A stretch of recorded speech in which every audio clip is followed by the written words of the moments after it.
Salariva metro ko'rib turganinglardek. Bu yoq торговый центр, Salaris bu yoqqa kirib ketmaysizlar. O'ng tarafda ko'rib turganinglardek chiqqaninglarda to'g'ri nima Salaris bo'lsa, o'ng tarafda qarasizlar. Zdaniya ko'rinib turibdi. Notarius, aviakassa deb aviakassamiz ko'rinib turibdi. Shu yerda bunday to'g'ri o'tib peshoboddan o'tasizlar, svetofordan o'tib. Prямо o'tib kelasizlar.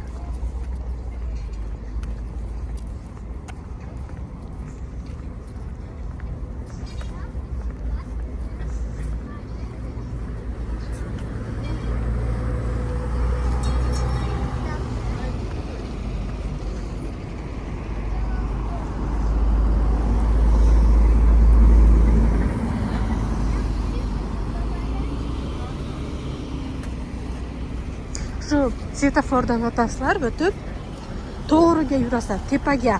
Bu yoq o'ng tarafga emas, tepaga yurasizlar. Biroq zdaniya ko'rinib turibdi, Azon deb. Katta yozib qo'ygan Azon deb. Shu tarafga o'tasizlar, notarius, aviakassa deb ko'rinib turibdi. Shu yerdan prямо yurib kelasizlar.